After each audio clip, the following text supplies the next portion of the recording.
الصلاة والسلام على أشرف الأنبياء والمرسلين خاتم النبيين سيدنا ومولانا أبي القاسم محمد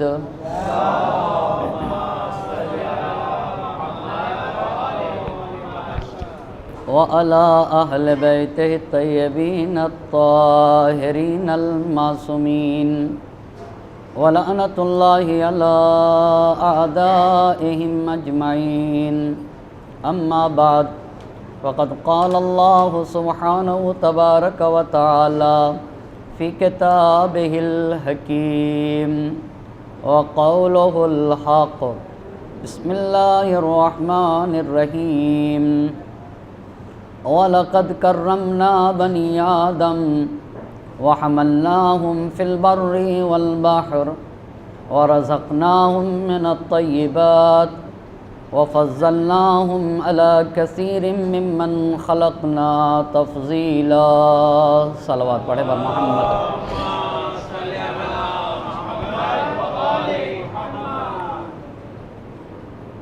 آج سلسلہ مجالس کی دوسری گفتگو ہے اور عنوان گفتگو ہے کربلا کی خواتین اور ان کے کارنامے. اس عنوان پہ گفتگو کرنے کے لیے قرآن مجید کی جس آیے مبارکہ کو سرنامے سخن قرار دیا ہے، اس میں اللہ کا ارشاد ہو رہا ہے وَلَقَدْ كَرَّمْنَا بَنِي آدَمَ. اولاد آدم کو، چاہے وہ مرد ہو یا عورت، ہم نے کرامت عطا فرمائی ہے، اور ہر فرد کو، چاہے وہ مرد ہو یا عورت ہو، ہم نے اسے مکرم بنایا ہے اور ہم ہی نے اس کے سر پہ تاج کرامت رکھا ہے. وَحَمَلْنَاهُمْ فِي الْبَرِّ وَالْبَحْرِ. اور ہم ہی نے اسے یہ قوت اور صلاحیت دی ہے کہ وہ دریا میں سفر کر سکے اور خشکی میں سفر کر سکے. وَرَزَقْنَاهُمْ مِنَ الطَّيِّبَاتِ. اور ہم نے انسان کو پاک و پاکیزہ رزق عطا کیا ہے. وَفَضَّلْنَاهُمْ عَلَى كَثِيرٍ مِّمَّنْ خَلَقْنَا تَفْضِيلًا. اور کائنات کی، ایک صلوات پڑھیں بر محمد اور آل محمد.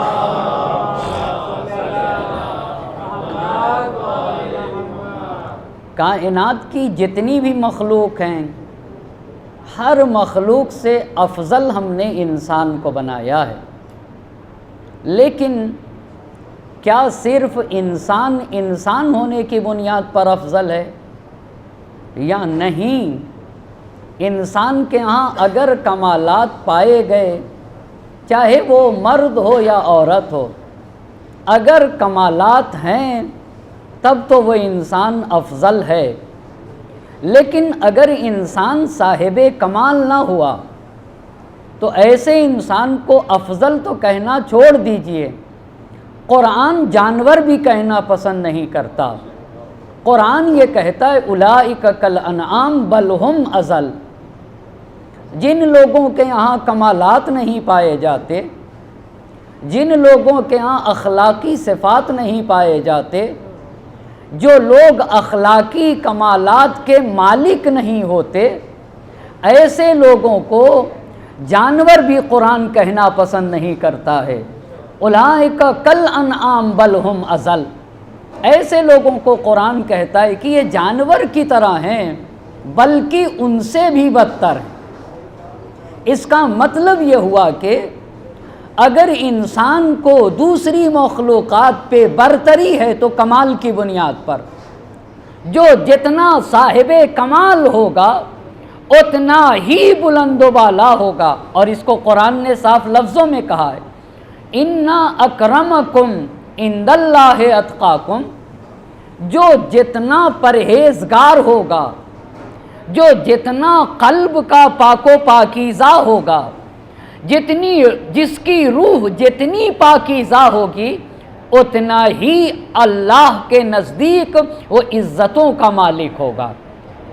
اس کا مطلب یہ ہوا کہ یہ قرآن کی واضح آیت یہ کہہ رہی ہے کہ بڑائی اور برتری کا معیار تمہاری طہارت نفس، پاکیزگی روح، تمہارا تقوی اور تمہارے اخلاقی فضائل ہیں۔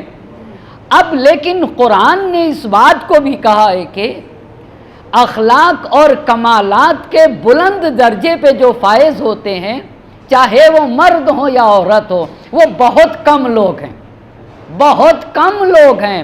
وَقَلِيلٌ مِّنْ عِبَادِيَ الشَّكُورُ، میرے شکر گزار بندے، صاحبان کمال بندے، چاہے وہ مرد ہو یا عورت ہیں، یہ بہت کم ہیں۔ انہی کم لوگوں میں سے ایک خاتون جو کمال کی انتہا تک پہنچی، انہیں زینب کہا جاتا ہے۔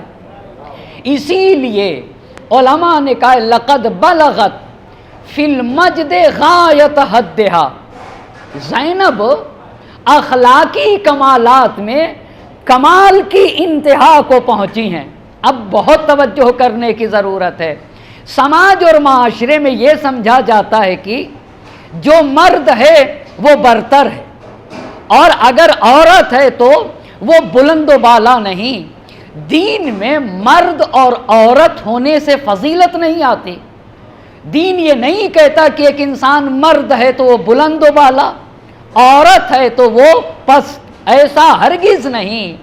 کمالات تو روح کی بنیاد پہ ہوتے ہیں۔ آپ بتائیے، اخلاق کا تعلق روح سے، علم کا تعلق روح سے، طہارت کا تعلق روح سے، تقوی کا تعلق انسان کی روح سے ہے۔ اور اگر روح پاکیزہ تو انسان صاحب کمال بنے گا۔ اگر روح انسان کی صاحب کمال ہے نا، روحی اعتبار سے انسان صاحب کمال، تو وہ انسان افضل کہا جائے گا، چاہے وہ مرد ہو یا عورت ہو۔ تو اب آپ سے پوچھنا چاہتا ہوں، کیا مرد ہونا فضیلت ہے اور عورت ہونا یہ کمی اور عیب اور نقص ہے؟ ہرگز ایسا نہیں۔ اسی لیے عربی زبان کے شاعر نے کہا لو کانت النساء بمثل زینب لفضلت النساء علی الرجال، اگر خاتون زینب جیسی ہو، زینب جیسا علم ہو، زینب جیسا حلم ہو، زینب کبریٰ سلام اللہ علیہا جیسی طہارت و پاکیزگی ہو، زینب جیسا اخلاق و کمالات ہو، اگر خاتون زینب جیسی ہے لفضلت النساء علی الرجال، تو جو بھی خاتون زینب جیسی ہوگی ہر خاتون مردوں سے افضل بن جائے گی۔ کیوں بھائی صاحب؟ اس لیے کہ کمال روح سے مربوط ہوا کرتے ہیں۔ جسم مذکر اور مؤنث ہوتا ہے، میل اور فیمیل جسم ہوتا ہے، روح نہیں ہوتی ہے۔ بہت توجہ کرنے کی ضرورت ہے۔ یہ جو کہتے ہیں یہ میل یہ فیمیل، میل اور فیمیل کا تعلق کس سے ہے؟ جسم سے ہے، روح سے نہیں ہوا کرتا ہے۔ اور کمالات کا تعلق کس سے ہوتا ہے؟ روح سے ہوتا ہے نا۔ جس کی روح پاکیزہ، چاہے وہ مرد ہو یا خاتون ہو، صاحب کردار ہی انسان افضل کہا جائے گا۔ ایک صلوات پڑھیں بر محمد اور آل محمد۔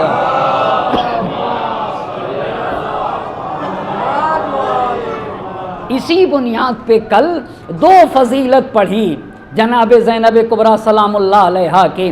پہلی فضیلت یہ پڑھی کہ آپ نبی گرامی کی بیٹی ہیں، یہ بڑی فضیلت ہے، اسے بیان کر چکا۔ اور دوسری فضیلت یہ پڑھی کہ آپ عقیلۂ بنی ہاشم ہیں۔ عقل کہتے ہیں، بہت توجہ کرنے کی ضرورت ہے۔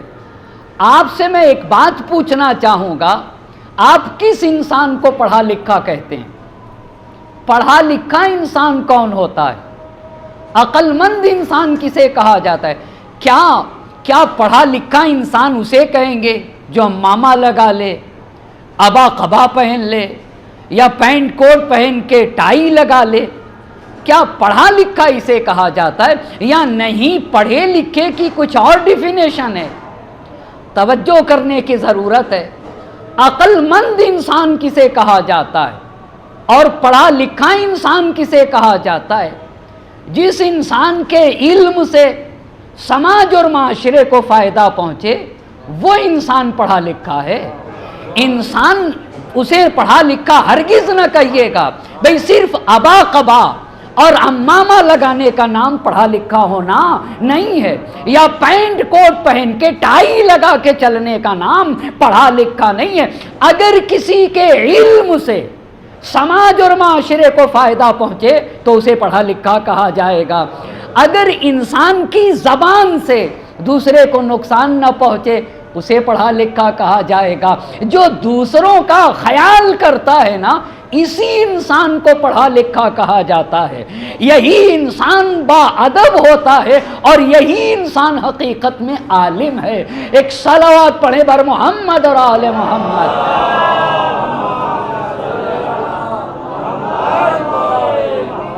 وگرنہ جس انسان کی فکر اچھی نہ ہو، جس انسان کی زبان اچھی نہ ہو، جس انسان کی سوچ اچھی نہ ہو، اس انسان کو آپ کبھی بھی عالم نہ کہیے۔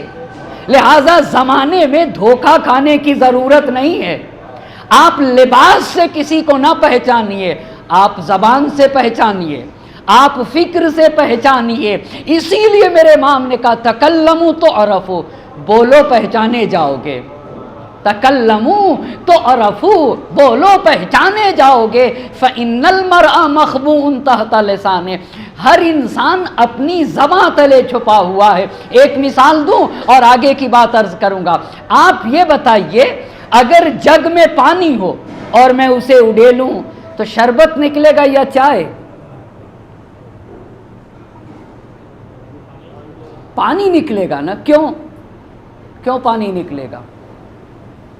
اس لیے کہ جگ میں پانی ہے، تو جب برتن میں پانی ہے تو اس سے آپ نہ شربت نکلے گا اور نہ ہی چائے۔ اس کا مطلب یہ ہوتا ہے کہ جس برتن میں جو چیز ہوتی ہے وہی اس سے باہر آتی ہے، وہی اس سے گلاس میں پانی ہے تو چائے نہیں نکلے گا، لوٹے میں پانی ہے تو شربت نہیں نکلے گا۔ کیوں مولانا؟ قاعدہ یہ ہے کہ برتن میں جو چیز ہوتی ہے وہی اس سے باہر نکلتی ہے۔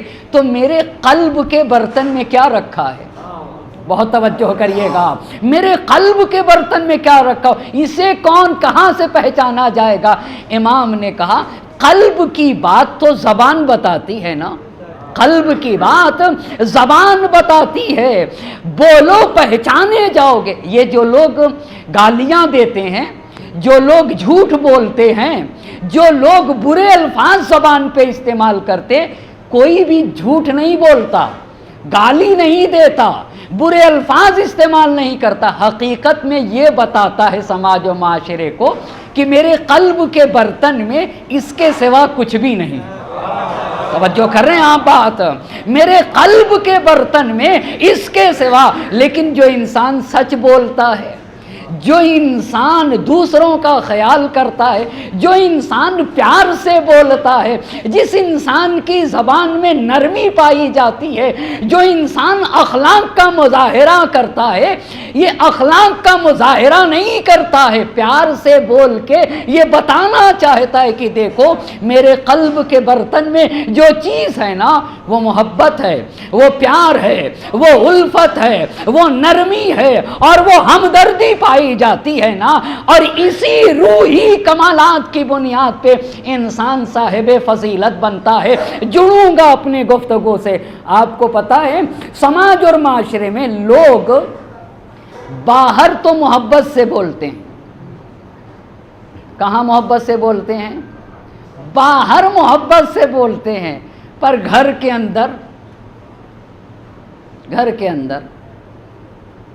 اندر محبت سے۔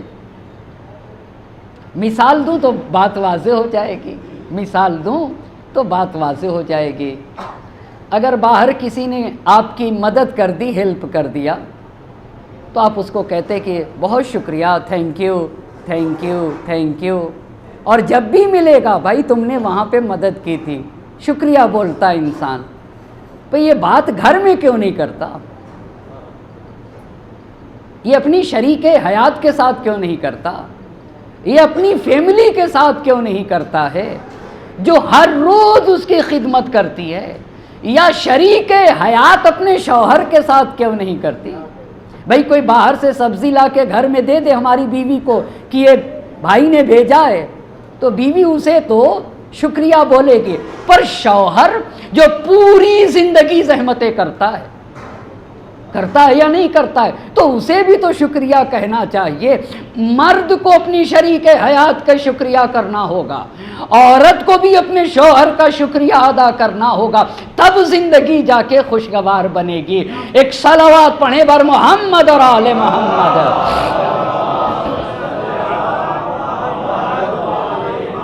بس پہلی بات موضوع سے بھی ہٹنے نہ پاؤں اور بات بھی آپ کی خدمت میں، علی کی بیٹی زینب، ہاں علی مرتضیٰ کے صلب سے ہیں پر نبی کی بیٹی، یہ پہلی فضیلت۔ دوسری فضیلت، آپ عقیل بنی ہاشم ہیں، عقیل بنی ہاشم۔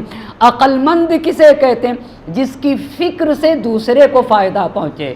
عالم اسے کہا جاتا ہے جس کی سوچ، جس کا علم سماج، معاشرے، سوسائٹی کو فائدہ پہنچا دے، وہی حقیقت میں عالم ہے۔ یہ دو باتیں کل عرض کر چکا، اب آج تیسری بات آپ کی خدمت میں عرض کرنا چاہوں گا۔ یہ جناب زینب کبریٰ سلام اللہ علیہا کی عظمت ہے۔ آپ صدیقہ صغریٰ ہیں اور امام حسین علیہ السلام کی جانشین ہیں۔ اب بہت توجہ کرنے کی ضرورت ہے۔ صلی اللہ محمد والے، یعنی ایک خاتون کیا امام کی جانشین بن سکتی ہے؟ آپ دیکھیں نا دین میں خاتون کا کیا مقام ہے۔ اچھا آپ سے بھی ایک سوال کرنا چاہوں گا اسی تیسرے پوائنٹ کے اوپر۔ صدیقہ صغریٰ ہیں اور صدیقہ کبریٰ کون ہے؟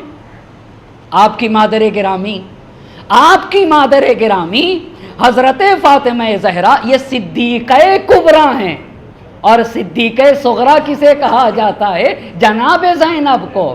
اب توجہ کریے گا، اور یہ نائب امام ہیں۔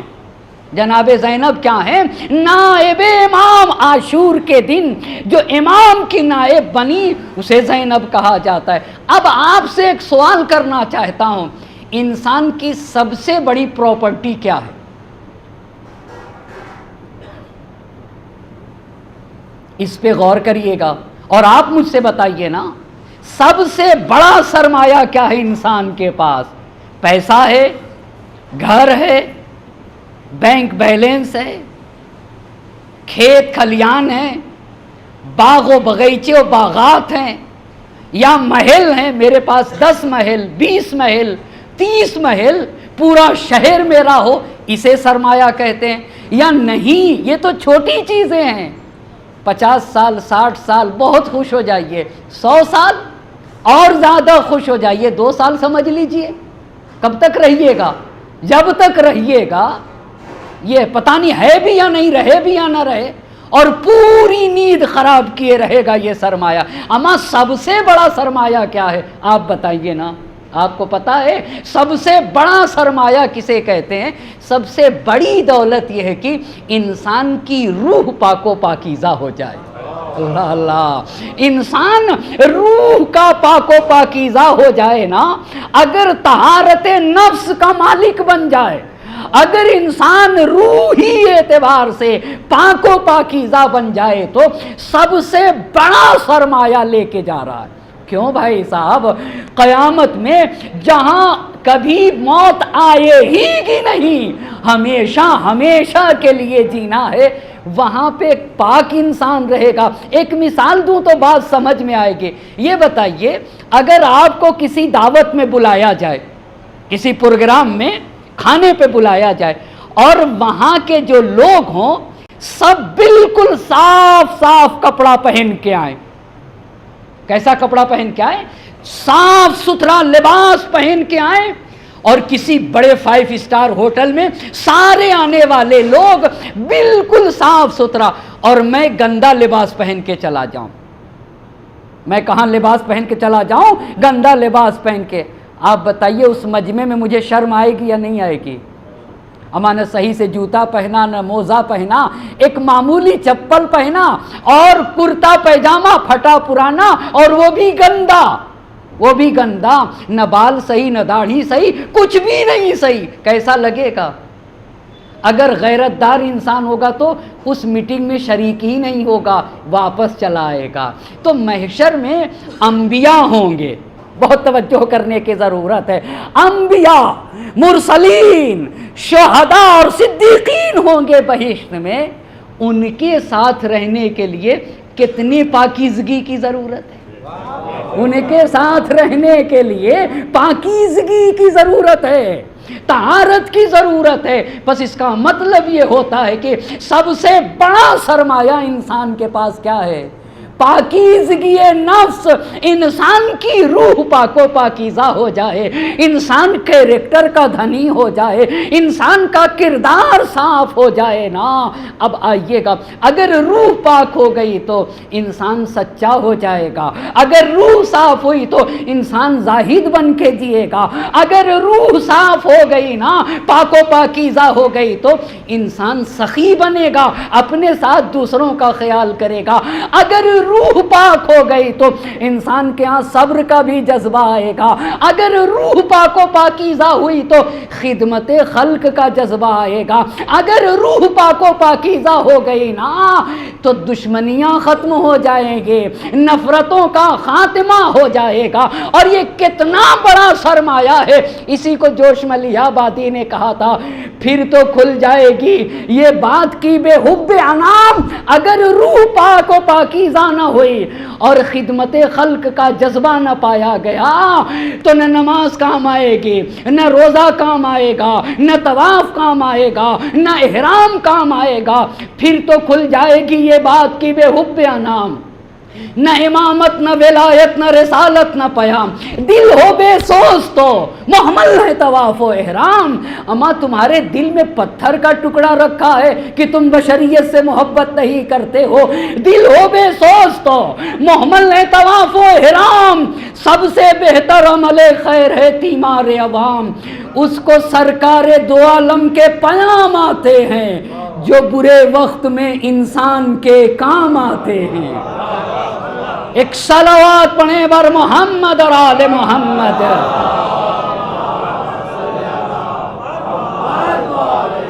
اب آپ بتائیے سب سے بڑا سرمایہ کیا انسان کے پاس؟ سب سے بڑی دولت کیا ہے؟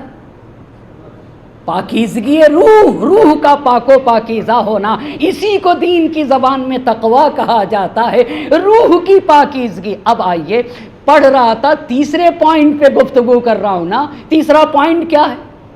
نبی کی نواسی اور علی مرتضیٰ کی بیٹی امام حسین علیہ السلام کی بہن صدیقہ صغرا ہیں اور امام کی نائب ہیں، اور سب سے بڑا سرمایہ کیا ہے؟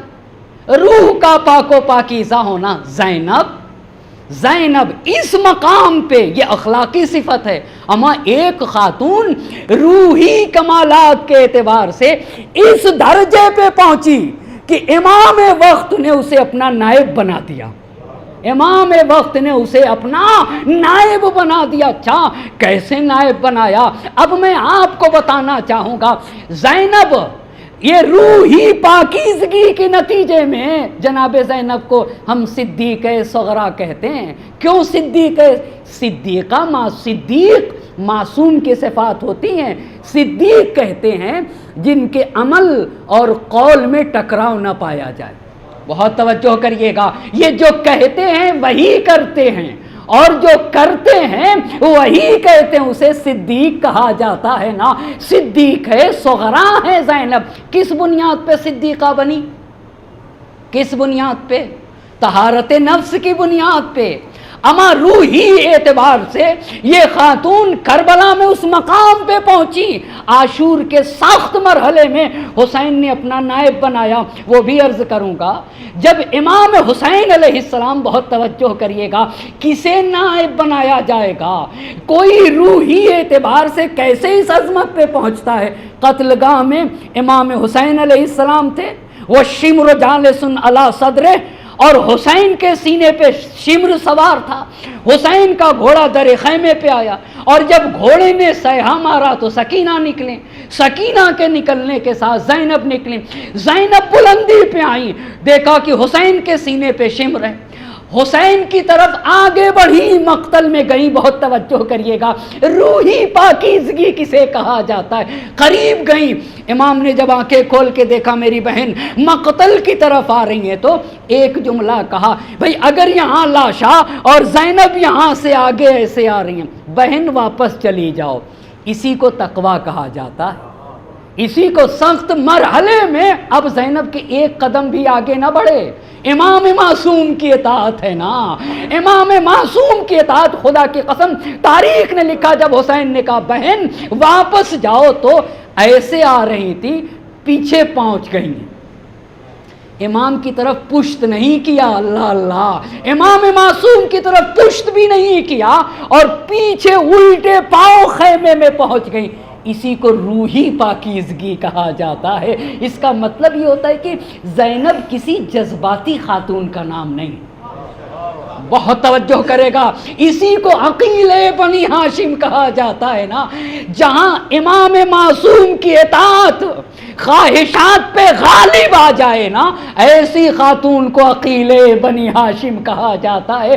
آگے بڑھتا ہوا قدم رک گیا اور حسین کی بہن پیچھے جانے لگی، اسی لیے علامہ امام قانی رحمت اللہ علیہ نے، بہت بڑے عالم دین ہیں، انہوں نے کہا، اسی پہ عرض کر رہا ہوں، زینب وما زینب وما ادراک ما زینب، زینب کیا شان ہے زینب کی، اللہ اللہ، زینب وما زینب وما ادراک ما زینب، کیا شان ہے زینب کی، اور آپ کیا جانے زینب کسے کہا جاتا ہے، اللہ اللہ، آپ کیا جانے زینب کسے کہا جاتا ہے، اللہ اللہ، پھر کہا وہی عقیلۃ بنی ہاشم، جو بنی ہاشم کی عقیلہ ہو اسے زینب کہا جاتا ہے، جو بنی ہاشم میں ایک باوقار خاتون ہو اسے زینب کہا جاتا ہے، پھر کہتے ہیں وقد حازت من الصفات الحمیدہ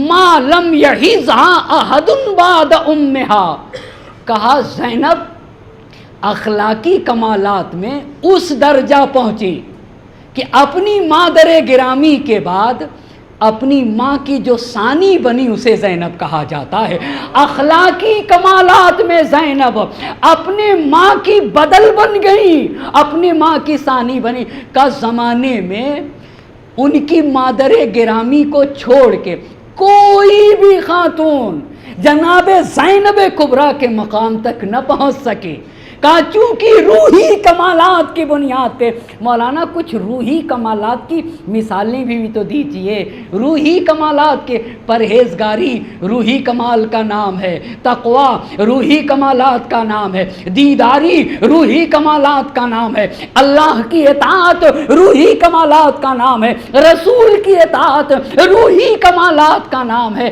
حلال و حرام کا خیال کرنا روحی کمالات کا نام ہے، گناہوں سے بچا لینا روحی کمالات کا نام ہے نا، لوگوں سے الفت کرنا، لوگوں سے محبت کرنا، لوگوں سے ہمدردی کرنا، اللہ رسول قرآن سے حیا کرنا سماج، یہ ساری چیزیں روحی کمالات میں، اما اس درجے پہ پہنچی کہ یا تو وہ کمالات ان کی ماں میں عالی درجے پہ تھے، اور ان کی مادر گرامی کے بعد جس کے ہاں یہ روحی کمالات پائے گئے زینب کہتے، اس کے بعد کہا حتی حق نہیں یقال ہی صدیقۃ الصغریٰ، اسی لیے ہم فاطمہ زہرا کو صدیقہ کبریٰ کہتے ہیں، اور ان کے بعد روحی کمالات پہ جو فائز ہوئی وہ زینب ہیں، لہٰذا زینب کو صدیقہ صغریٰ کہتے ہیں۔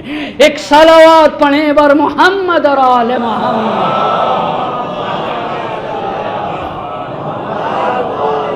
اچھا، اس کا مطلب یہ ہوا کہ فضیلت صاحب کردار کو ہے، فضیلت کسے ہے؟ فضیلت صاحب، مرد یہ سمجھتا ہے کہ ہم مرد ہیں تو برتر ہیں، ہرگز ایسا نہیں، اور کوئی بھی خاتون یہ نہ سمجھے کہ وہ خاتون ہے تو پست ہے، ایسا ہرگز نہیں۔ کمال تو روحی پاکیزگی کی بنیاد پر ہیں. جو جتنا صاحب کردار ہوگا، چاہے وہ مرد ہو چاہے وہ عورت ہو، اتنا ہی اللہ کے نزدیک بافضیلت کہا جائے گا. اچھا، اس کے بعد کا وَهِيَ فِي الْعِفَافِ وَالْحِجَابِ فَرِيدَةٌ. آج کے سماج و معاشرے میں ہماری ماں بہنیں جو پردے کا خیال کرتی ہیں بڑی لائق تقدیر ہیں. ان کی اس صفت کے اوپر ہم سب کو ان کی قدردانی کرنا چاہیے. بھئی آج کے پرآشوب ماحول میں جو خاتون اپنے کو پاک دامن رکھ لے، جو خاتون اپنے حجاب کا خیال کرے، ایسی خواتین کو سلام کرنا چاہیے. اور ایسی خواتین پہ سلام و درود ہو. کیوں وہ حجاب نہیں کرتی ہیں؟ حجاب کر کے دین خدا کا خیال کرتی. یہ بڑی بات ہے، بڑی بات ہے بھائی صاحب. ایک انسان اگر حجاب کے ساتھ باہر نکلتا ہے تو وہ اپنے حجاب سے یہ تبلیغ کرتا ہوتا ہے کہ ہم خدا کے بات کو اپنی پیروں سے رودتے نہیں ہیں. ہاں دیکھ رہے ہیں نا، یعنی حجاب والی خاتون حجاب کے ساتھ چل کے یہ بتاتی ہے کہ ہم وہ خدا کے ماننے والے ہیں جو اپنے خالق کی باتوں کو اپنے پیروں سے رودا نہیں کرتے ہیں. اسی لیے علامہ امام قانی نے کہا وَهِيَ فِي الْحِجَابِ وَالْعِفَافِ فَرِيدَةٌ. فریدہ زینب پاک دامنی کے اعتبار سے اور زینب حجاب کے اعتبار سے اپنے زمانے میں اکیلی ہے. اللہ اللہ، کوئی ثانی نہیں زینب کبریٰ کا. آپ کو پتہ ہے مدینے میں جب علی کی بیٹی اپنے گھر میں اپنے بابا کے گھر میں ہوتی تھی اور روضہ رسول پہ جب جاتی تھی، روضہ رسول پہ جب جاتی تھی تو طریقہ کیا ہوتا تھا؟ آگے آگے علی مرتضیٰ، داہنے جانب امام حسن، بائیں جانب امام حسین ہوتے تھے. اور جب روضہ رسول کے قریب زینب پہنچتے تھی تو علی مرتضیٰ امام حسن سے کہتے تھے کہ بیٹا روضہ رسول پہ جو چراغ جل رہا ہے اسے بجھا دو. روضہ رسول پہ جو چراغ جل رہا ہے اسے بجھا دو. امام حسن پوچھتے تھے کہ بابا کیوں؟ کہا میں نہیں چاہتا کہ میرے بیٹی زینب کا عکس، اس کی تصویر، اس کا سایہ کوئی دیکھے، میں نہیں چاہتا. اس طریقے سے علی مرتضیٰ کی بیٹی پلی. آپ کو پتہ ہے تاریخ نے لکھا ہے نہ اپنے بھائی امام حسن کے زمانے میں نہ امام حسین کے کربلا سے پہلے پہلے امیر المومنین کے زمانے میں، امام حسن علیہ السلام کے زمانے میں، امام حسین علیہ السلام کے زمانے میں، واقع کربلا سے پہلے کسی ایک نے بھی زینب کو نہیں دیکھا، کسی ایک نے بھی. اس لیے امام سجاد روتے تھے. امام سجاد علیہ السلام کا بڑا جہاد تھا. وہ کون سا جہاد بڑھا تھا کہ زینب بے مقن و چادر مجمع اغیار میں آ جائیں. یہ بہت بڑا جہاد تھا. اب آپ نے دیکھا یہ زینب کی پاکیزگی کا عالم. ایک اور بات بتا دوں، یہ بتائیے کربلا میں کہا وَهِيَ فِي الْحِجَابِ وَالْعِفَافِ فَرِيدَةٌ. اگر زینب کی پاک دامنی کو بتایا جائے، زینب کے پردے کو بتایا جائے تو اس کی مثال کائنات میں نہ ملے گی جو زینب کی پاکیزگی کا عالم. آپ سے میں ایک بات پوچھنا چاہوں گا. آپ یہ بتائیے ایک خاتون ہو، ایک خاتون، اور وہ بھی 55 سالہ خاتون، 55 خالہ، ان 55 سالہ خاتون، اور حسین جیسا بھائی کربلا میں قتل کر دیا جائے، علی اکبر قتل کر دیے جائیں، قاسم و محمد قتل کر دیے جائیں، اور پورا گھرانہ، اور وہ خاتون 6 مہینے سے سفر میں، اور شہادت کے تیسرے دن، یعنی اگر 10 محرم کو امام حسین علیہ السلام کی شہادت، 12 محرم کو جناب زینب نے خطبہ دیا ہے. آپ یہ بتائیے ایک خاتون جب مصیبتوں کے پہاڑ ٹوٹتے ہیں تو سب چیز بھول جاتی ہے خاتون کہ اس کی چادر کہاں جا رہی ہے، اس کا نقاب کہاں جا رہا ہے، ابل پڑتی ہے. مگر خدا کی قسم 12 محرم کو جب جناب زینب نے خطبہ دیا تو راوی کہتا ہے واللہ لم ارا خفرتن. اچھا یہ خفرہ کیا ہوتا ہے؟ وہ خاتون جو نہایت شجاع ہو، اور شجاعت کے ساتھ ساتھ اپنے پردے کا مکمل خیال کرے اسے خفرہ کہا جاتا ہے۔ اللہ اللہ، یعنی زینب بول رہی تھی نا تو جہاں شجاعت کا اظہار کیا تھا وہیں اپنے مکمل حجاب کا خیال کیا ہے۔ ایسی خاتون کو خفرہ کہا جاتا ہے۔ اسی لیے راوی نے کہا خدا کے قسم میں نے تو اپنی زندگی میں ایسی خاتون دیکھا ہی نہیں جو شجاعت کے ساتھ ساتھ اتنی پاک دامن ہو، اور جب بول رہی تھی تو ایسا لگ رہا تھا کأنہا تفرغ عن لسان امیر المؤمنین، جیسے علی مرتضیٰ آ گئے ہوں۔ ایک صلوات پڑھے بر محمد اور آل محمد۔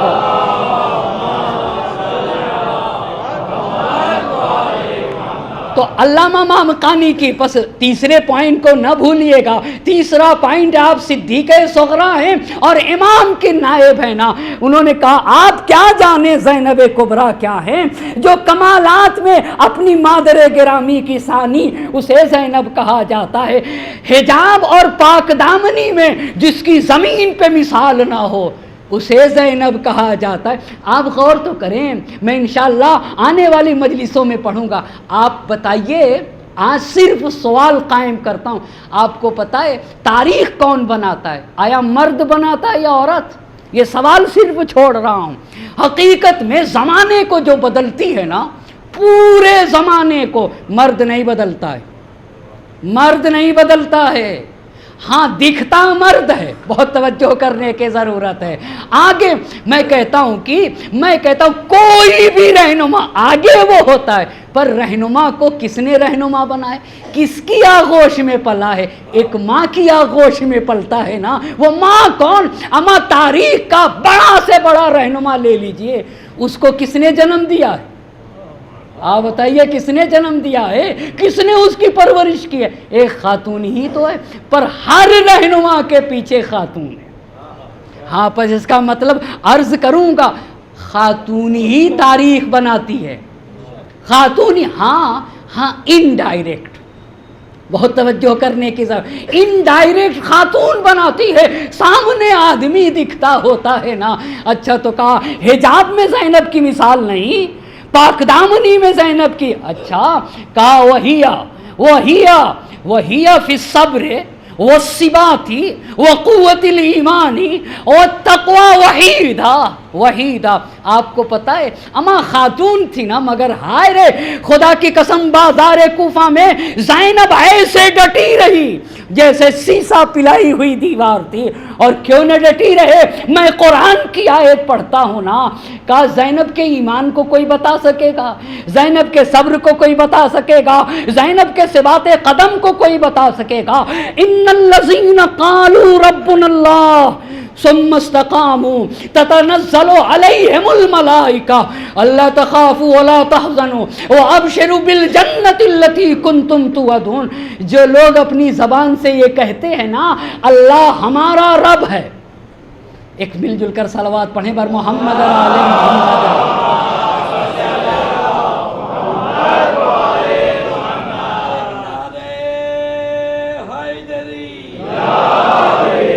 ایک اور آپ لوگ سے بات پوچھ رہا ہوں، سوال سخت ہوگا، شاید سخت ہو لیکن بہت سخت بھی نہیں ہے، اور میں ہمیشہ پوچھا کرتا ہوں، ہمیشہ پوچھتا ہوں، آپ سے بھی پوچھوں گا۔ اور وہ سوال یہ ہے کہ کامیاب مجلس کسے کہتے ہیں؟ آگے والے بھی سوچیں اور پیچھے والے بھی سوچیں۔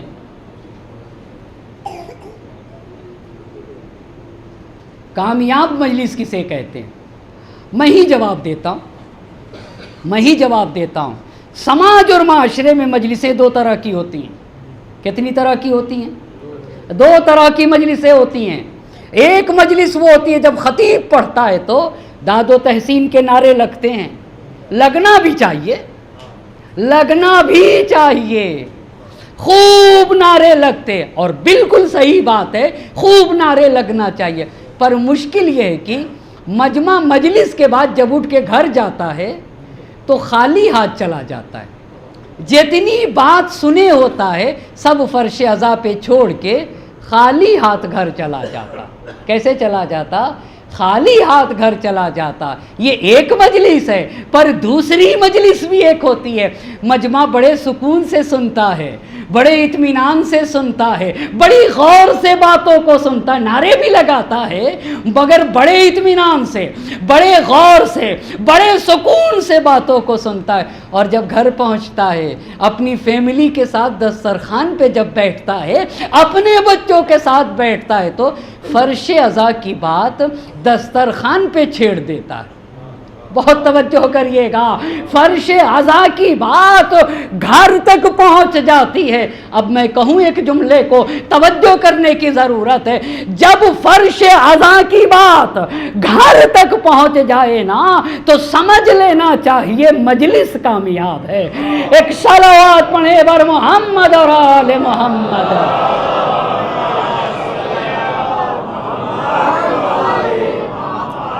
ایک اور جاگتی ہوئی بر عظمت محمد اور آل محمد صلوات.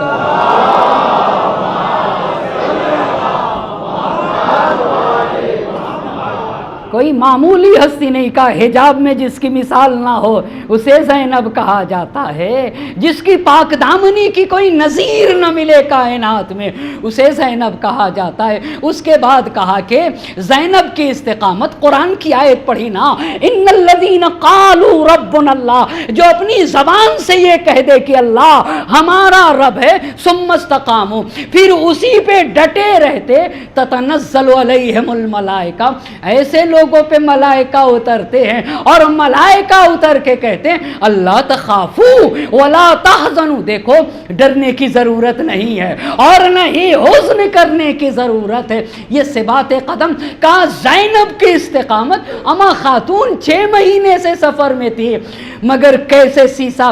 کربلا میں امام حسین کی شہادت کے بعد زینب روتی نہیں تھی، زینب روتی نہیں تھی. اما حسین نے 55 سال زینب امام حسین علیہ السلام نے کے ساتھ رہی ہیں اور امام حسین علیہ السلام کے کمالات آگے. کیا عظیم جہاں حسین کا یہ کردار ہے، حسین کے کردار کے ساتھ ساتھ زینب شریک ہے. اسی لیے تو جوش نے سید الشہداء کے لیے بڑی پیاری بات کہی تھی، نازش نوع بشر فخر ابوجد تھے حسین. جس پہ فاطمہ ناز کریں اسے حسین کہا جاتا ہے، جس پہ علی مرتضیٰ فخر کریں اسے حسین کہا جاتا ہے، جس پہ نبی افتخار کریں اسے حسین کہا جاتا ہے. نازش نوع بشر فخر ابوجد تھے حسین، مفرد و مستند و اشرف و امجد تھے حسین. دنیا کعبے کو سجدہ کرتی ہے اور کعبہ دنیا کعبے کو سجدہ کرتی ہے اور کعبہ حسین کو سجدہ کرتا ہے. جس نے یقین کو وہم میں بدلنے نہ دیا اسے حسین کہا جاتا ہے، جس نے ایمان کو شک میں بدلنے نہ دیا اسے حسین کہا جاتا ہے، جس نے توحید کو بچایا ہے اسے حسین کا. اما اگر حسین نے ایمان کو بچایا ہے تو جہاں حسین نے بچایا اسی مشن میں وہیں زینب بھی شریک کار حسین ہے نا. جو کارنامے حسین نے انجام دیے اس میں زینب شریک ہے. اسی لیے جوش نے کہا تھا نازش نوع بشر فخر ابوجد تھے حسین، مفرد و مستند و اشرف و امجد تھے حسین. سجدہ کرتا تھا جسے کعبہ وہ معبد تھے حسین. نقطہ پختگی فکر محمد تھے حسین. یہ نہ ہوتے تو یقین سید گماں ہو جاتا، اگر حسین نہ ہوتے تو ایمان شک میں بدل جاتا، اگر حسین نہ ہوتے تو یقین وہم میں بدل جاتا، یہ نہ ہوتے تو یقین سید گماں ہو جاتا، آخری شعلہ پیغام دھواں ہو جاتا. ایک صلوات پڑھیں بر محمد اور آل محمد.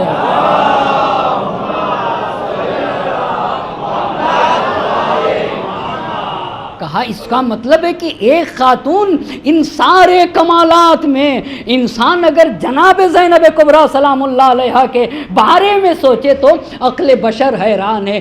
کیا اطمینان، کیسا صبر اور کیسا ثبات قدم. اور کیوں نہ ہو قرآن کی آیت ہے ان تنصروا اللہ ینصرکم.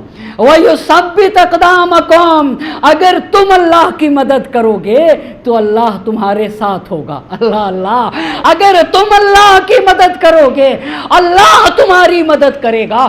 اللہ کیسے مدد کرے گا؟ وَيُثَبِّتْ أَقْدَامَكُمْ، وَيُثَبِّتُ أَقْدَامَكُمْ، تمہیں ثبات قدم عطا کر دے گا، تمہیں اطمینان عطا کرے گا، تمہیں باوقار بنائے رہے گا.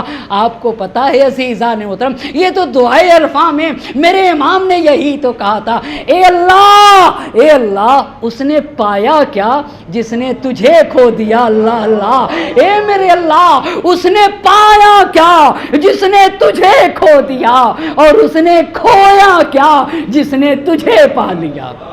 اس نے کھویا کیا؟ آپ کو بتاؤں اس کی مثال کیا ہے؟ سمندر کا ایک قطرہ لے کے ریتیلی زمین پہ ڈال دیجئے تو سمندر کا وہ قطرہ فنا ہو جائے گا، لیکن اگر وہی قطرہ سمندر میں ڈال دیجئے، وہی قطرہ سمندر میں، تو جب تک سمندر باقی رہے گا قطرہ باقی رہے گا یا نہیں رہے گا؟ اچھا، قطرہ بن کے باقی رہے گا یا سمندر بن کے؟ جی سمندر بن کے باقی رہے گا. کیوں حسین کا تذکرہ ہو رہا ہے؟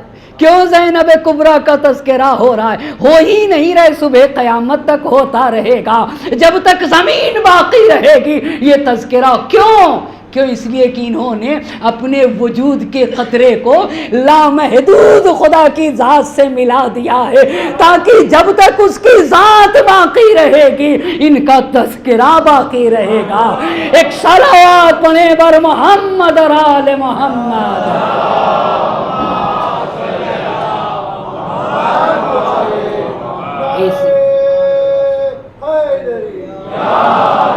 اسی لیے تو سہارا بن گئی. دیکھے خطبہ بولتا قرآن کا پارا بن گئی. کربلا میں شاہ کا اور شام میں شبیر کا، ایک زینب دو اماموں کا سہارا بن گئی. نعرہ حیدری. کیا شان تھی، کیسا اطمینان، کیسا ثبات. یزید تمام ممالک اسلامیہ کا حاکم تھا، اور اس کے سامنے کیسے ڈٹ کے بولی. اللہ اللہ، اما علی و فاطمہ کی بیٹی ہیں، حسن و حسین کی بہن ہیں، ابو الفضل العباس اور محمد حنفیہ کی بہن کو زینب کہا جاتا ہے. کس طریقے سے یزید کے تخت تاج کو نابود کیا ہے اسے جوش ملی آبادی بتائیں گے. بے درد کے حسرت کو نکلتے نہیں دیکھا، کاغذ کی کبھی ناؤ کو چلتے نہیں دیکھا، ظالم کو کبھی پھولتے پھلتے نہیں دیکھا. ٹھوکر ہے یہ وہ جس سے سنبھلتے نہیں دیکھا. وہ تخت ہے کس قبر میں، وہ تاج کہاں ہے. اللہ اللہ، بے درد کے حسرت کو نکلتے نہیں دیکھا، کاغذ کی کبھی ناؤ کو چلتے نہیں دیکھا، ظالم کو کبھی پھولتے پھلتے نہیں دیکھا. ٹھوکر ہے یہ وہ جس سے سنبھلتے نہیں دیکھا. وہ تخت ہے کس قبر میں، وہ تاج کہاں ہے. اے خاک بتا زور یزید آج کہاں ہے. اللہ اللہ، اے خاک بتا، اے خاک بتا زور یزید. اما کس نے، اے خاک، شاعر کو بھی تو دیکھیے خاک سے پوچھ رہا ہے. اللہ اللہ، بڑی لطافت ہے اس میں. اے خاک بتا زور یزید آج کہاں ہے. احساس نہیں جس میں وہ تاریخ ہے سینہ، دوزخ میں اترتا ہے صدا ظلم کا زینہ. پستی کی علامات ہے انصاف سے کینہ، جو حق سے لڑا ڈوب گیا اس کا سفینہ. ہاں پیرو باطل کو ابھرتے نہیں دیکھا، جب زلفیے بگڑی تو سنورتے نہیں دیکھا. اے قوم وہی پھر ہے تباہی کا زمانہ. اللہ اللہ، آپ ذرا غور کریے گا، آپ سے اور ہم سے یہ تقاضا ہے. اما جیسی شخصیت ہوتی ہے نا ویسی عزاداری ہونا چاہیے. حسین جیسی شخصیت اور یہ جیسی ہستیاں تھی نا. زینب اسے کہتے ہیں جس سے غیرت کی بو آئے، جس سے حمیت کی بو آئے، جس سے فداکاری کی بو آئے، جس سے ایثار کی بو آئے نا، اسے زینب کہا جاتا ہے. جس کی قربانی انسانیت کے لیے، جس کی قربانی قربانی بشریت کی نجات کے لیے تھی، اسے زینب کہا جاتا ہے۔ اے قوم، وہی پھر ہے تباہی کا زمانہ، اسلام ہے پھر تیر حوادث کا نشانہ، کیوں چپ ہے اسی شان سے پھر چھیڑ ترانہ، کیوں چپ ہے اسی شان سے پھر چھیڑ ترانہ، تاریخ میں رہ جائے گا مردوں کا فسانہ، تاریخ میں رہ جائے گا مردوں کا فسانہ، مٹتے ہوئے اسلام کا پھر نام جلی ہو، لازم ہے کہ ہر فرد حسین ابن علی ہو۔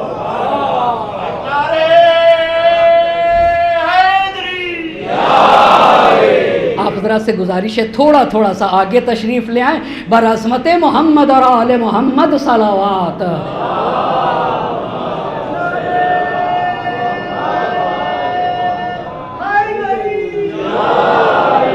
جیسی شخصیت ویسی عزاداری، یہ سے بات قدم تھا، مٹتے ہوئے اے قوم وہی پھر ہے تباہی کا زمانہ، اسلام ہے پھر تیر حوادث کا نشانہ، کیوں چپ ہے؟ ہما سن 61 میں پہنچا رہا ہے شاعر، سن 61 ہجری میں 1400 سال کے بعد کہہ رہا، کیوں چپ ہے اسی شان سے پھر چھیڑ ترانہ۔ روک کے کہوں، کربلا اب بھی حکومت کو نگل سکتی ہے، کربلا تخت کو تلووں سے مسل سکتی ہے، کربلا خار تو کیا آگ پہ چل سکتی ہے، کربلا خار تو کیا آگ پہ چل سکتی ہے، کربلا وقت کے دھارے کو بدل سکتی ہے، کربلا قلعے اولاد ہے جراروں کا، کربلا ایک محکم قلعے کو کہا جاتا ہے، کربلا ایک مستحکم قلعے کو کہا جاتا ہے، کربلا ایک مضبوط قلعے کو کہا جاتا ہے، جس میں فرار نہیں رہتے، اس میں تو کرار رہا کرتے ہیں نا، اس میں جرار رہا کرتے۔ کربلا اب بھی حکومت کو نگل سکتی ہے، کربلا تخت کو تلووں سے مسل سکتی ہے، کربلا خار تو کیا آگ پہ چل سکتی ہے، کربلا وقت کے دھارے کو بدل سکتی ہے، اللہ اللہ، کربلا وقت کے دھارے کو بدل سکتی ہے، کربلا قلعے فولاد ہے جراروں کا، کربلا نام ہے چلتی ہوئی تلواروں کا۔ ایک صلوات پڑھیں بر محمد اور آل محمد۔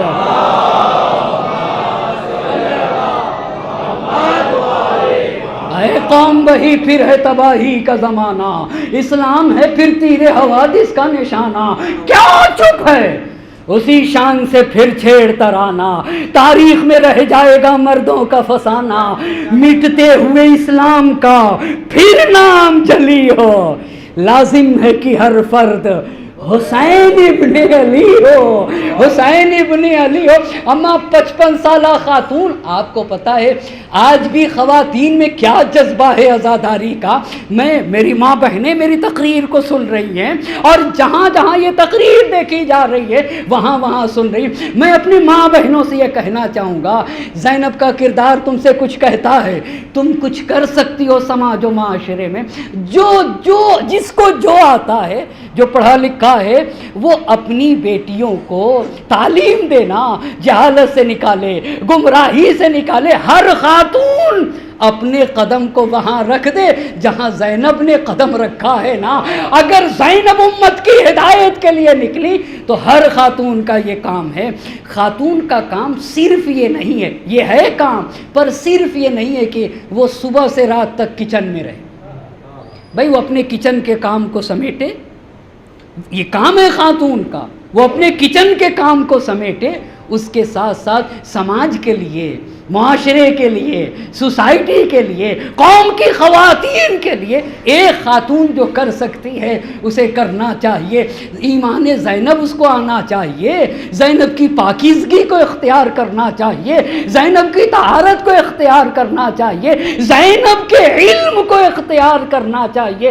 یہ مجلسیں اسی لیے ہوتی ہیں نا۔ پھر علامہ مامقانی نے کہا کہ اگر میں زینب کو کہوں کہ زینب معصومہ ہیں، بہت توجہ کریے گا، اگر میں زینب کو کہوں، نائب کیوں بنایا حسین نے، اگر میں زینب کو کہوں کہ زینب تالی تلو معصوم، یہ ایک علم کی زبان ہے، تالی تلو معصوم، یعنی زینب معصوم جیسی، بہت توجہ کریے گا، جیسا معصوم ویسے، تو علامہ مامقانی کہتے ہیں کسی کو انکار کرنے کا حق نہیں۔ اور کہتے ہیں کہ معصوم کا نائب معصوم ہی ہو سکتا ہے. بہت توجہ کریے گا، معصوم کا نائب جس نے گناہ نہ کیا ہو وہی ہو سکتا ہے. تالی دل میں معصوم، جو اپنے قدم کو وہاں رکھے جہاں معصوم کے قدم پڑتے ہیں نا. اسی لیے انہیں صدیق صغریٰ کہا گیا، اسی لیے انہیں معصوم کے صفات کا حامل کہا گیا. کہا کیوں میں یہ بات کہہ رہا ہوں؟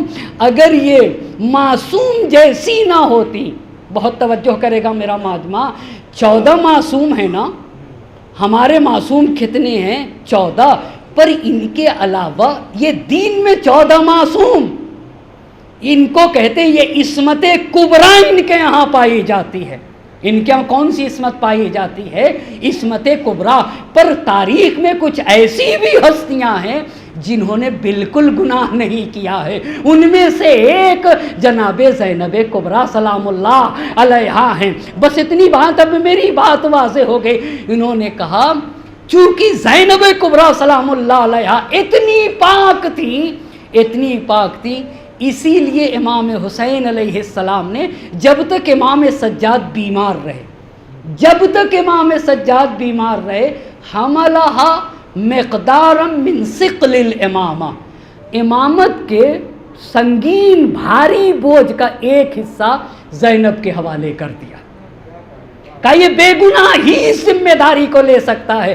وَأَوْصَى إِلَيْهَا بِجُمْلَةٍ مِّن وَصَايَا، اور امامت کی کچھ وصیتیں جناب زینب سے کی. اور پھر لکھتے امام سجاد علیہ السلام نے اپنا نائب بنایا دین کو بیان کرنے میں. یعنی مطلب کیا ہوا؟ بات امام سجاد کی ہوتی تھی، زبان کس کی ہوتی تھی؟ جناب زینب کے. یعنی قلب سے بات نکلتی تھی امام سجاد کی. بیان کون کرتا تھا؟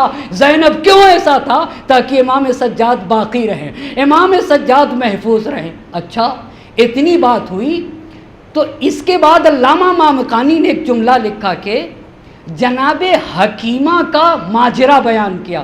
حکیمہ کون ہے؟ جناب حکیمہ کون ہے؟ 10ویں امام کی بہن. 10ویں امام کی بہن. اگر 10ویں امام کی بہن حکیمہ ہے تو 11ویں امام کی کیا ہو جائیں گی؟ 11ویں امام کی پھوپھی ہو جائیں گی. پھوپھی کسے کہتے ہیں؟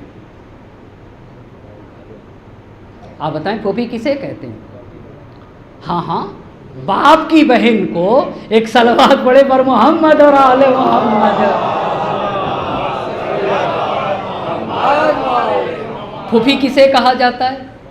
باپ کی بہن کو پھوپھی کہا جاتا ہے. تو حکیمہ بہن ہے کس کی؟ 10ویں امام کی. اور 11ویں امام کی کیا ہوں گی؟ پھوپھی ہوں گی. علامہ مامقانی نے یہ کہا کہ جناب زینب امام معصوم کی نائب بنی تھوڑے وقت کے لیے جب تک امام سجاد بیمار رہے. اور دلیل یہ ہے کہ جناب زینب نے اپنی زندگی میں خطا نہیں کیا، اس لیے نائب بنی. اس کے بعد جناب حکیمہ کے ماجرے کو بیان کیا. جناب حکیمہ کا ماجرا کیا تھا؟ 11ویں امام کی شہادت کے بعد احمد ابن ابراہیم 11ویں امام کے چاہنے والے جناب حکیمہ کے پاس آئے اور جناب حکیمہ کے پاس آ کے پوچھتے ہیں کہ یہ بتائیے 11ویں امام کے بعد امام کون اور وہ کہاں ہیں؟ تو کہا 11ویں امام کے بعد امام حضرت حجت ہیں اور وہ پردے غیب میں ہیں. تو کہا کہ ان کے بعد شیعہ کس کی طرف رجوع کریں؟ اگر وہ پردے غیب میں ہیں، توجہ کریے گا، وہ پردے غیب میں ہیں تو ایک اور بات روک کے بتاؤں. 11ویں امام کی مادر گرامی سوسن ہے. 11ویں امام کی مادر گرامی کا نام کیا ہے؟ جناب سوسن. اگر 11ویں امام کی ماں جناب سوسن ہے تو جناب سوسن حضرت حجت کی کیا ہوں گی؟ 12ویں امام کی کیا ہو جائیں گی؟ دادی ہو جائیں گی نا. 12ویں امام کی کیا ہوں گی؟ دادی. دادی کو عربی میں جدہ. بھائی دادی کسے کہتے ہیں یہ بھی بتاؤں؟ دادی کسے کہتے ہیں؟ باپ کی ماں کو. صلوات پڑھ دیجئے بر محمد اور آل محمد. بھئی 11ویں امام کی والدہ کا نام کیا ہے؟ جناب سوسن. اور 11ویں امام 12ویں امام کے والد ہیں تو والد کی ماں کو دادی کہا جاتا ہے. تو جب پوچھا احمد ابن ابراہیم نے، جب ہمارے امام پردے غیب میں ہیں، بہت توجہ کریے گا، کیوں حسین نے کیوں جناب زینب کو نائب بنا دیا؟ کیا ایک خاتون نائب بن سکتی ہے؟ کیا ایک خاتون نائب بن سکتی ہے؟ آکے جب احمد ابن ابراہیم نے جناب حکیمہ سے پوچھا کہ امام کی غیبت کے زمانے میں شیعہ کس کے پاس جائیں، تو جناب حکیمہ نے کہا امام کی دادی کے پاس۔ امام کی دادی کون؟ جناب سوسن۔ تو فوراً احمد ابن ابراہیم نے فوراً یہ بات کہی کہ کیا میں اس امام کی پیروی کروں جس نے اپنا جانشین ایک خاتون کو بنا دیا؟ تو فوراً حکیمہ خاتون نے کہا کہ اقتداءً بالحسین، اقتداءً بالحسین، حسین کی کیوں نہیں پیروی کرتے؟ حسین کی کیوں نہیں تم پیروی کرتے؟ وہ اوصا الی اختہ زینب بنت علی، حسین نے امام سجاد کی بیماری کے زمانے میں جسے اپنا نائب بنایا تھا وہ جناب زینب تھی۔ تو جیسے امام حسین نے اپنا نائب زینب کو بنایا، ہمارے حضرت حجت کی غیبت میں جناب سوسن ان کی نائب بن سکتی ہیں۔ بات امام غائب کی ہوگی، بتائیں گی کون؟ بتائیں گی کون؟ جناب سوسن بتائیں گے۔ ایسے ہی بات امام سجاد کی ہوگی، بتائیں گی کون؟ جناب زینب کبریٰ سلام اللہ۔ فوراً جناب حکیمہ نے احمد ابن ابراہیم سے کہا اما جیسے امام حسین نے حضرت زینب کو نائب بنایا، ویسے ہی حضرت حجت کی جانشین جناب سوسن ہو سکیں گی۔ پھر یہ جملہ کہا وَمَا كَانَ يَخْرُجُ عَنْ عَلِي بْنِ الْحُسَيْنِ مِنْ عِلْمٍ يُنْصَبُ إِلَى زَيْنَبَ ظَاهِرًا، جو کچھ علی ابن الحسین سے باتیں نکلتی تھیں ان باتوں کی نسبت کس کی طرف دی جاتی تھی؟ جناب زینب کی طرف۔ بس بات امام معصوم کی ہوتی ہے، پر جناب زینب یہاں بتائیں گی، اور حضرت حجت کے ہاں کون بتاتا تھا؟ جناب سوسن۔ ایسا کیوں؟ سترن علی علی ابن الحسین، تاکہ امام محفوظ رہیں، تاکہ امام محفوظ رہیں۔ دیکھا عزیزان محترم، اسے کہتے ہیں کہ زینب امام معصوم کی جانشین، جناب معصوم امام معصوم حسین کی جانشین۔ انشاءاللہ کل کی گفتگو میں بتاؤں گا زینب شریکت الحسین ہے، زینب شریکت الحسین ہے انشاءاللہ کل کی گفتگو۔ بس اب آج کی گفتگو کو تمام کر رہا ہوں۔ اس خاتون کو حسین اپنے ساتھ لے کر آئے تھے۔ عزیزان محترم، کیا حسین کو اپنی سکینہ سے پیار نہ تھا؟ کیا حسین کو اپنی رباب سے محبت نہ تھی؟ کیا حسین اپنے بچوں سے نہ چاہتے، اپنے بچوں سے محبت نہیں کرتے تھے؟ حسین کو اپنے بچوں سے پیار تھا، سکینہ سے محبت کرتے تھے، رباب کو اتنا چاہتے تھے کہ حسین رباب کے لیے کہتے تھے کہ میں سب کچھ اپنی رباب کو دے دوں گا، سب کچھ اپنی رباب کو دے دوں گا، اور کسی بھی سرزنش اور ملامت کرنے والے کی میں سرزنش و ملامت کو نہیں سن سکتا، اسے حسین کہا جاتا ہے۔ پر دین کی راہ میں، دین کی راہ میں، دین کے مقابل میں اپنے اہل و عیال سے زیادہ حسین اپنے اہل و عیال سے زیادہ دین سے محبت کرتے تھے۔ ہاں، حسین بھی پیاسے گئے، سکینہ بھی پیاسی گئیں، مگر جس نے بھی مرثیہ پڑھا ہے، جس نے بھی مرثیہ پڑھا، زینب روئی تو یہی کہہ کے روتی تھی کہ میرا ماں جایا پیاسا مارا گیا۔ امام سجاد 35 برس تک روتے رہے اور یہی کہتے رہے کہ میرے بابا کو پیاسا شہید کیا گیا۔ جناب سکینہ نے بھی جب در خیمے پہ ذوالجناح آیا تو وہاں پہ حضرت سکینہ نے یہی کہا میرے بابا کے گھوڑے اتنا بتا دے، سقیا ابھی ام قتل عطشانا، اتنا بتا دے میرے بابا کو پیاسا مارا گیا یا میرے بابا کو پانی ملا تھا۔ مگر حسین کی پیاس تو عصر عاشور بجھ گئی تھی، مگر جو بھی رویا حسین کی پیاس پہ رویا۔ پر سکینہ کب تک پیاسی تھی؟ زینب کب تک پیاسی رہی، سکینہ کی پیاس کا اندازہ نہیں لگایا جا سکتا، زینب کی پیاس کا اندازہ نہیں لگایا جا سکتا۔ اسی لیے جب حسین کا لٹا ہوا قافلہ مقام حمص پہ پہنچا ہے نا، تو شمر اپنے فوج والوں کے لیے پانی لینے گیا، تو سکینہ سمجھی کہ اب مجھے پانی مل جائے گا، میں پیاسی نہ رہوں گی۔ بنی ہاشم کے گھرانے کی تربیت یافتہ بچی تھی، اگر کربلا کے میدان میں حسین نے سوال آب نہ کیا ہوتا تو سکینہ ہرگز سوال آب نہ کرتی۔ جب شمر پانی لے کر آیا تو سکینہ نے ایک جملہ کہا، اے شمر جب اپنی فوج والوں کو پانی پلا لینا اور تھوڑا سا پانی بچ جائے نا تو مجھے بھی پانی پلا دینا۔ اے شمر، ارے پیاس کی وجہ سے میرا کلیجہ بنا جا رہا ہے۔ شمر سکینہ کی بات کو سن کے خاموش رہا۔ اجرکم اللہ، اللہ کسی غم میں نہ رلائے سوائے غم مظلوم کربلا کے۔ شمر خاموش رہا۔ سکینہ سمجھی اب مجھے پانی مل جائے گا، اپنے ننھے ننھے پاؤں سے شمر کے پیچھے پیچھے چلتی رہی، اور جب تک کہ سکینہ ایک جگہ بیٹھ گئی اور جب شمر پانی پلا چکا، سکینہ آگے بڑھی، ارے اب مجھے پانی مل جائے گا، مگر شمر نے مشک کا دہانہ کھولا۔ سکینہ سمجھی اب پانی مل جائے گا، مگر قیامت ہو گئی۔ شمر نے سارا پانی زمین پہ ڈال دیا۔ سکینہ تڑپ گئی۔ عجب نہیں فرات کا رخ کیا ہو اے چچا عباس، ارے دیکھو سکینہ پیاسی رہ گئے۔ عجب نہیں لاش عباس تڑپی ہو، اے میری لال سکینہ مجھے معاف کرو، میں نے پانی کا وعدہ کیا تھا، پانی نہ لا سکا۔